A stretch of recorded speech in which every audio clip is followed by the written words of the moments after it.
संतान सप्तमी का व्रत बहुत ही फलदायी माना जाता है। यह व्रत बच्चों की भलाई और लंबी उम्र के लिए किया जाता है। इस दिन लोग माता पार्वती और शिवजी की पूजा करते हैं। यह व्रत विवाहित महिलाएं संतान प्राप्ति के लिए रखती हैं। ऐसा माना जाता है कि इस व्रत को रखने से संतान से जुड़ी सभी समस्याएं दूर होती हैं। संतान सप्तमी का व्रत बहुत ही उत्तम फल देने वाला माना जाता है। इसके शुभ प्रभाव से संतान से जुड़ी सभी मुश्किलें दूर होती हैं, साथ ही साधक की सभी इच्छाएं पूर्ण होती हैं। इस साल संतान सप्तमी का व्रत 10 सितंबर 2024 को रखा जाएगा। संतान सप्तमी का व्रत इसकी कथा के बिना अधूरा है, इसीलिए इस शुभ अवसर पर इसकी कथा का पाठ अवश्य करें, जो इस प्रकार है। और कथा का श्रवण करने से पहले कमेंट बॉक्स में भगवान शिव, माता पार्वती और गणपति जी की जय ज़रूर लिखें। और वीडियो अगर पसंद आए तो इसे लाइक करें और चैनल को सब्सक्राइब करें। एक समय की बात है, महाराज युधिष्ठिर ने भगवान कृष्ण से कहा कि प्रभु, कोई ऐसा व्रत बताइए जिसके प्रभाव से संतान से जुड़ी सभी समस्याओं का निवारण हो जाए। यह सुनकर मुरलीधर ने कहा, मैं तुमको एक पौराणिक कथा सुनाता हूँ, तुम ध्यान पूर्वक सुनो। एक समय की बात है, लोमे ऋषि मथुरापुरी में वसुदेव देवकी के घर गए, जहाँ ऋषिराज का खूब स्वागत किया गया, जिससे वे प्रसन्न होकर उनको कथा सुनाने लगे। कथा के कहते लोमेश ने कहा कि हे देवकी, दुष्ट दुराचारी पापी कंस ने तुम्हारे कई पुत्र मार डाले हैं, जिसके कारण तुम्हारा मन अत्यंत दुखी है। इसी प्रकार राजा नहुष की पत्नी चंद्रमुखी भी दुखी रहा करती थी, किंतु उसने संतान सप्तमी का व्रत विधि पूर्वक और भाव के साथ किया, जिसके प्रभाव से उनको संतान सुख प्राप्त हुआ। यह सुनकर देवकी ने हाथ जोड़कर मुनि से कहा, हे ऋषिराज, कृपा करके रानी चंद्रमुखी के संपूर्ण वृतांत और इस व्रत को करने की विधि मुझे विस्तार सहित बताइए, जिससे मैं भी इस दुख से छुटकारा पाऊं। तब लोमेश ऋषि ने कहा, हे देवकी, अयोध्या के राजा नहुष थे। उनकी पत्नी चंद्रमुखी अत्यंत सुंदर थी। उनके नगर में विष्णुगुप्त नाम का एक ब्राह्मण रहता था। उसकी स्त्री का नाम भद्रमुखी था। वह भी अत्यंत रूपवती थी। रानी और ब्राह्मणी में अत्यंत प्रेम था। एक दिन वे दोनों सरयू नदी में स्नान करने के वहाँ उन्होंने देखा कि अन्य बहुत सी स्त्रियां सरयू नदी में स्नान करके निर्मल वस्त्र पहनकर एक मंडप में शंकर एवं पार्वती की मूर्ति स्थापित करके पूजा कर रही थी। रानी और ब्राह्मणी ने यह देखकर उन स्त्रियों से पूछा कि बहनों, ये तुम किस देवता का और किस कारण से पूजन व्रत आदि कर रही हो? यह सुनकर स्त्रियों ने कहा कि हम संतान सप्तमी का व्रत कर रहे हैं और हमने शिव पार्वती का पूजन चंदन, अक्षत आदि से षोडशोपचार विधि से किया है। यह सब इस पुनीत व्रत का विधान है। यह सुनकर रानी और ब्राह्मणी ने भी इस व्रत के करने का मन ही मन संकल्प किया और वापस घर लौट आईं। रानी भद्र तो इस व्रत को नियम पूर्वक करती रही, किंतु चंद्रमुखी राजमत के कारण कभी इस व्रत को करती, कभी न करती, कभी भूल जाती। कुछ समय बाद दोनों मर गईं। दूसरे जन्म में रानी बंदरिया और ब्राह्मणी ने मुर्गी की योनि पाई। ब्राह्मणी मुर्गी की योनि में भी कुछ नहीं भूली और भगवान शंकर तथा पार्वती जी का ध्यान करती रही। उधर रानी बंदरिया की योनि में भी सब कुछ भूल गई। थोड़े समय के बाद दोनों ने ये देह त्याग दी। अब इनका तीसरा जन्म मनुष्य योनि में हुआ। उस ब्राह्मणी ने एक ब्राह्मणी के यहाँ कन्या के रूप में जन्म लिया और उस कन्या का नाम भूषण देवी रखा गया तथा विवाह गोकुल निवासी अग्रशील ब्राह्मण से कर दिया। भूषण देवी इतनी सुंदर थी कि वह आभूषण रहित होते हुए भी अत्यंत सुंदर लगती थी। कामदेव की पत्नी रति भी उसके सम्मुख लजाती थी। भूषण देवी के अत्यंत सुंदर सर्वगुण संपन्न चंद्रमा के समान धर्मवीर कर्मनिष्ठ सुशील स्वभाव वाले 8 पुत्र उत्पन्न हुए। ये सब भोलेनाथ के व्रत का फल था। दूसरी ओर शिव विमुख रानी के गर्भ से कोई भी पुत्र नहीं हुआ। वह निसंतान दुखी रहने लगी। रानी और ब्राह्मणी में जो प्रीति पहले जन्म में थी वह अब भी बनी रही। रानी जब वृद्ध अवस्था को प्राप्त होने लगी तब उसके गूंगा बहरा तथा बुद्धिहीन अल्प आयु वाला पुत्र हुआ।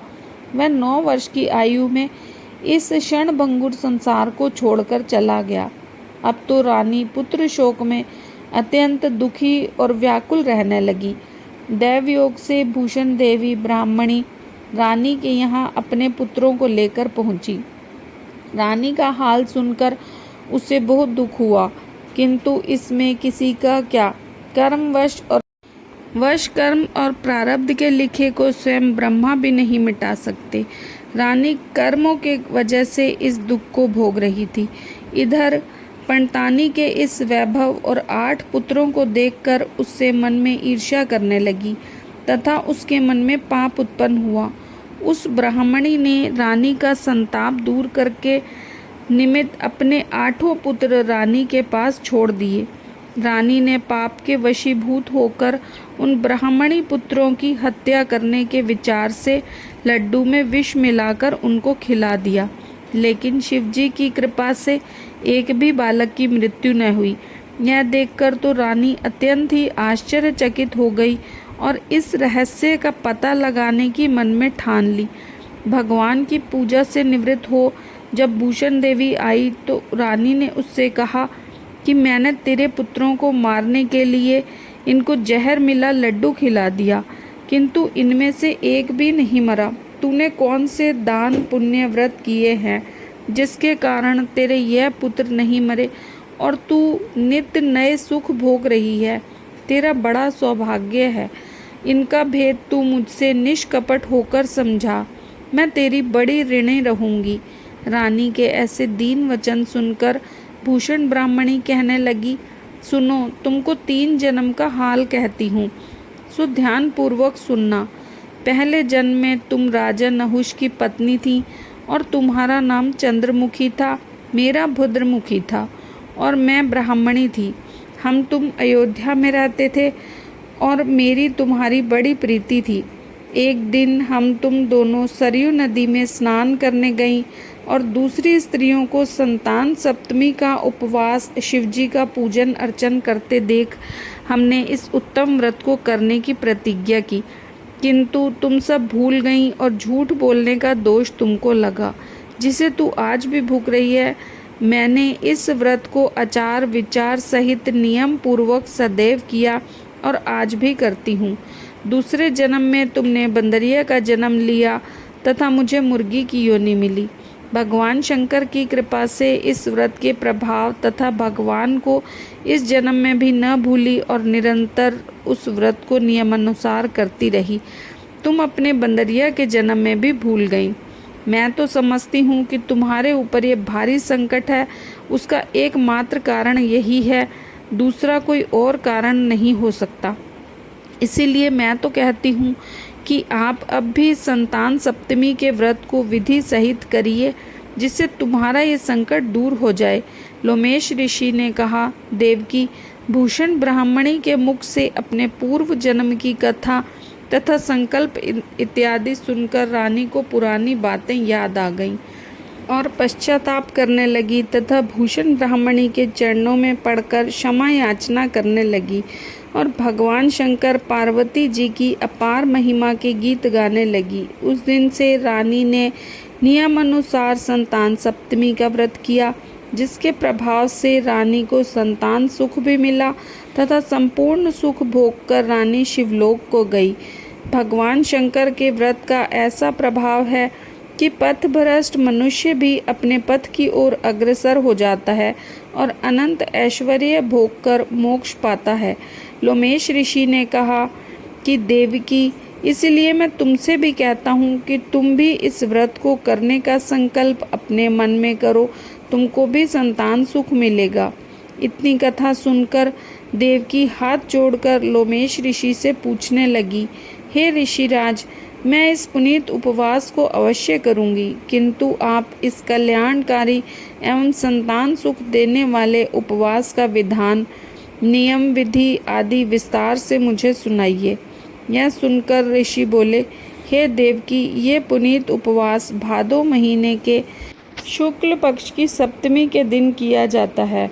उस दिन ब्रह्म मुहूर्त में उठकर किसी नदी अथवा कुएं के पवित्र जल में स्नान करके निर्मल वस्त्र पहनने चाहिए। श्री शंकर भगवान तथा जगदम्बा पार्वती जी की मूर्ति स्थापित करें। इन प्रतिमाओं के सम्मुख सोने चांदी के तारों अथवा रेशम का एक गंडा बनावें। उस गंडे में 7 गांठें लगानी चाहिए। इस गंडे को धूप दीप अष्टगंध से पूजा करके अपने हाथ में बांधें और भगवान शंकर से अपनी कामना सफल होने की प्रार्थना करें। उसके बाद 7 पुए बनाकर भगवान को भोग लगाएं और 7 ही पुत्र एवं यथाशक्ति सोने अथवा चांदी की अंगूठी बनवाकर इन सबको एक तांबे के पात्र में रखकर उनका षोडश उपचार विधि से पूजन करके किसी सदाचारी धर्मनिष्ठ सत्यपात्र ब्राह्मण को दान दो। इसके पश्चात 7 पुए स्वयं प्रसाद के रूप में ग्रहण करें। इस प्रकार इस व्रत का पारायण करना चाहिए।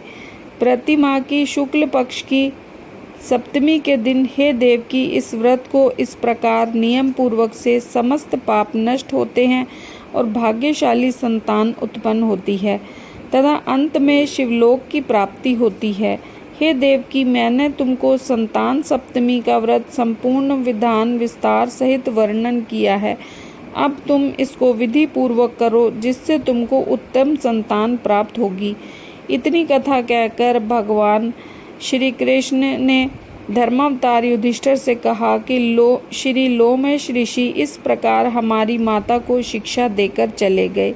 ऋषि की कथा के अनुसार हमारी माता देवकी ने इस व्रत को नियमानुसार किया, जिसके प्रभाव से हम उत्पन्न हुए। यह व्रत विशेष रूप से स्त्रियों के लिए कल्याणकारी है, परंतु पुरुषों को भी समान रूप से कल्याणदायक है। संतान सुख देने वाला, पापों को नाश करने वाला यह उत्तम व्रत है, जिसे स्वयं भी करें और दूसरों से भी करावें। नियम पूर्वक जो कोई इस व्रत का पालन करता है और सच्चे भाव से पूजा अर्चना करता है, उसे संतान की प्राप्ति होती है। इसके साथ ही संतान से जुड़ी सभी मुश्किलें दूर होती हैं।